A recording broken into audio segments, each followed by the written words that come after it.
புலம்பெயர் ஈழத்தமிழர்களுக்கு அனுரவின் அவசரமான அறிவிப்பு ஒன்று வெளியாக இருக்கின்றது. இந்த நாட்டில் கடந்த காலங்களில் பணம் உள்ளவர்களுக்கு ஒரு சட்டம், இல்லாதவர்களுக்கு ஒரு சட்டம் என சட்டங்கள்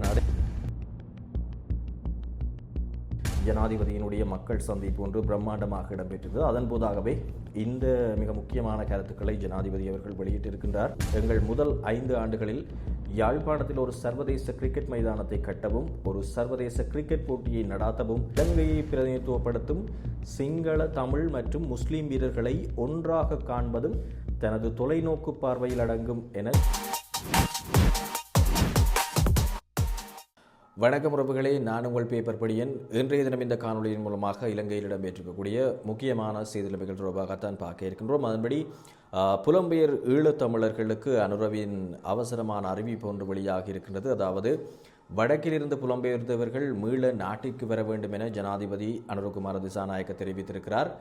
யாழ்ப்பாணத்தில் நேற்றைய தினம் வருகை தந்த ஜனாதிபதி சங்கிலியன் பூங்காவில் மக்கள் சந்திப்பொன்றை கலந்து கொண்டிருந்தார். இந்த கூட்டத்தில் கலந்து கொண்டு கருத்து தெரிவிக்கும் போதுதான் அவர் இந்த விடயத்தினை சுட்டிக்காட்டியிருக்கிறார். இது தொடர்பில் அவர் மேலும் தெரிவித்திருக்கின்ற விடயமானது, வடக்கிலிருந்து பலர் புலம்பெயர் நாடுகளுக்கு சென்றிருக்கிறார்கள். அவர்கள் மீள நாட்டிற்கு வர வேண்டும், நமது நாட்டினை கட்டி எழுப்ப தங்கள் முதலீடுகளை நாட்டில் மேற்கொள்ள வேண்டும் என்பதாக தெரிவித்திருக்கின்றார். உண்மையில் கடந்த கால கசப்பான அனுபவங்களை மறந்து நாட்டை கட்டி எழுப்ப நாட்டிற்கு வருகை தர வேண்டும் என அழைப்பு விடுக்கின்றோம். இந்த நாட்டில் கடந்த காலங்களில் பணம் உள்ளவர்களுக்கு ஒரு சட்டம், இல்லாதவர்களுக்கு ஒரு சட்டம் என சட்டங்களை நடைமுறைப்படுத்துவதில் பாகுபாடு இருந்தது. இனி அவ்வாறு இருக்காது. அனைவருக்கும் சட்டம் பொதுவானதாக இருக்கும் என அனுரகுமார திசாநாயக்க ஜனாதிபதி அவர்கள் தெரிவித்திருக்கிறார். இதன்படி நிச்சயமாக இது ஈழத்தமிழர்களுக்கு பெரும் வரப்பிரசாதமாக அமையும். காரணம், புலம்பெயர்ந்து வாழக்கூடிய ஈழத்தமிழர்களில் பெரும்பாலானவர்களில் பெருமளவானோர் பெரும் முதலீட்டாளர்களாகவும் வசதி படைத்தவர்களாகவும் இருக்கிறார்கள். அவ்வாறு இருக்கையில் இங்கே எமது ஈழத்தில் அவ்வாறான முதலீடுகளை செய்யும் போது எமது ஈழம் சார்ந்து பல்வேறு வளர்ச்சி நிலைமைகள் ஏற்படும். குறிப்பாக வேலை வாய்ப்பின்மை பிரச்சனைகள் தவிர்க்கப்படும். அதே நேரம் பொருளாதார நிலைமைகள் என்பது வளரும் என்பதில் நிச்சயமாக ஐயமில்லை. எனவே ஜனாதிபதியினுடைய இந்த அறிவிப்பு நிச்சயமாக ஈழத்தமிழர்களுக்கு பெரும் வரப்பிரசாதமாக அமையும் என்பதில் எந்தவித சந்தேகமும் இல்லை.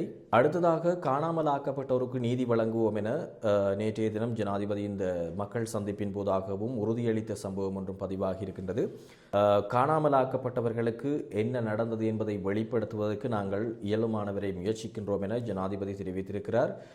நேற்றைய தினம் இடம்பெற்ற இந்த மக்கள் சந்திப்பின் போதுதான் இந்த விடயத்தினையும் அவர் சுட்டிக்காட்டியிருக்கிறார். இதன்போது அவர் மேலும் கருத்து வெளியிடுகையில், அரசாங்கத்திடம், காவல்துறையினரிடம், இராணுவத்தினரிடம் கையளிக்கப்பட்ட உங்கள் பிள்ளைகளுக்கு என்ன நடந்தது என்பதை வெளிப்படுத்துவோம்.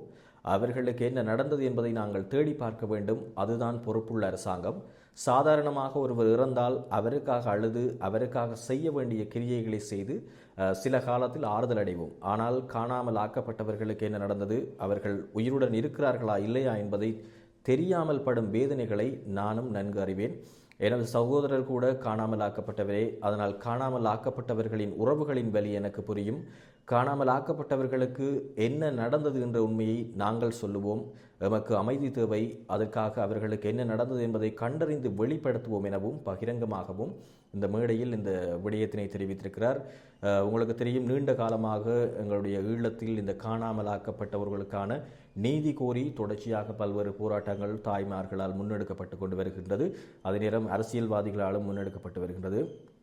இதுவரை காலமும் இருந்த இந்த அரசியல் தலைமைகள் மூலமாக அதற்குரிய உரிய தீர்வுகள் இதுவரையும் கிடைக்கப்பெறவில்லை. எனவே இந்த அரசாங்கத்தில் ஜனாதிபதி அனுரகுமார திசாநாயக்க இந்த விடயத்தை வலியுறுத்தி கூறியிருக்கின்றார். எனவே பொறுத்திருந்து பார்ப்போம். இது தொடர்பில் ஏதேனும் நடவடிக்கைகள் எடுக்கப்பட்டால் நிச்சயமாக அது தமிழர்களுக்கு நீதி கிடைக்கக்கூடிய ஒரு விடயமாக அமையும் என்பதில் எந்தவித சந்தேகமும் இல்லை. அடுத்ததாக, யாழில் நிறைவேறப் போகும் ஜனாதிபதியின் ஆசை என்பதாகவும் மிக முக்கியமான செய்தி ஒன்று வெளியாக இருப்பதையும் காணக்கூடியதாக இருக்கின்றது.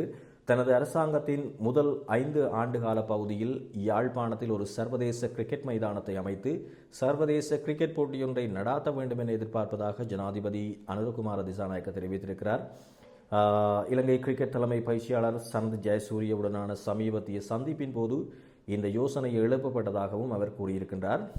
அதன்படி என்ன செய்ய வேண்டும் என்று சனத் ஜெயசூரிய என்னிடம் கேட்டபோது, எங்கள் முதல் 5 ஆண்டுகளில் யாழ்ப்பாணத்தில் ஒரு சர்வதேச கிரிக்கெட் மைதானத்தை கட்டவும் ஒரு சர்வதேச கிரிக்கெட் போட்டியை நடாத்தவும் நிச்சயமாக முயற்சிக்க வேண்டும் என்று நான் அவரிடம் சொன்னேன் என்று ஜனாதிபதி கூறியிருக்கிறார்.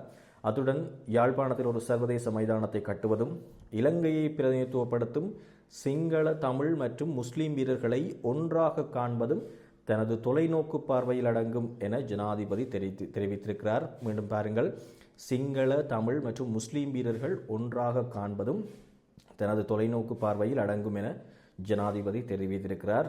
உண்மையில் உங்களுக்கு தெரியும், இந்த இலங்கை கிரிக்கெட் அணியில் நீண்ட காலமாக ஒரு தமிழர் இல்லை என்பதாக, தமிழர் ஒருவர் உள்வாங்கப்படவில்லை என்பதாக பல்வேறு சர்ச்சைகள், விமர்சனங்கள் என்பன தமிழ் தரப்பிலிருந்து பேசப்பட்டு கொண்டிருக்கின்றது.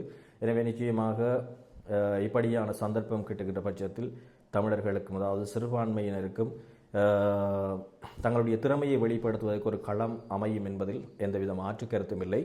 இதேபோல் சமீபத்தில் விளையாட்டுத்துறை அமைச்சர் சுனில் கமகேவுடன் சேர்ந்து சனத் ஜெயசூரிய மண்டைதீவில் முன்மொழியப்பட்ட இடத்தை ஆய்வு செய்ய யாழ்ப்பாணத்திற்கு சென்றிருந்தார். நிலம் ஏற்கனவே அடையாளம் காணப்பட்டு கையகப்படுத்தப்பட்டுள்ளது.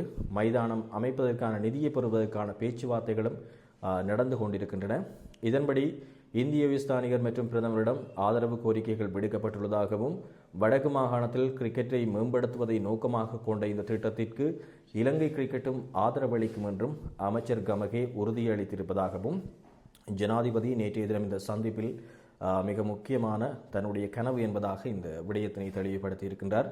எனவே நேற்றைய தினம் உங்களுக்கு தெரியும், யாழ்ப்பாணத்தில் கிட்டு பூங்காவில் ஜனாதிபதியினுடைய மக்கள் சந்திப்பு ஒன்று பிரம்மாண்டமாக இடம்பெற்றிருந்தது. அதன் போதாகவே இந்த மிக முக்கியமான கருத்துக்களை ஜனாதிபதி அவர்கள் வெளியிட்டிருக்கின்றார். எனவே அது தொடர்பிலான செய்தியாகத்தான் இந்த காணொளி அமைந்திருந்தது. இதுபோன்று தொடர்ச்சியாக இலங்கையில் இடம்பெறக்கூடிய செய்தி நிலைமைகள், அது நேரம் வெளிநாட்டு செய்திகளை உங்களுக்கு தர நான் தயாராக இருக்கின்றேன். எனவே உங்களுடைய ஆதரவுகளை தர விரும்புபவர்கள் நிச்சயமாக சப்ஸ்கிரைப் செய்து உங்களுடைய ஆதரவுகளை தாருங்கள். நன்றி, வணக்கம்.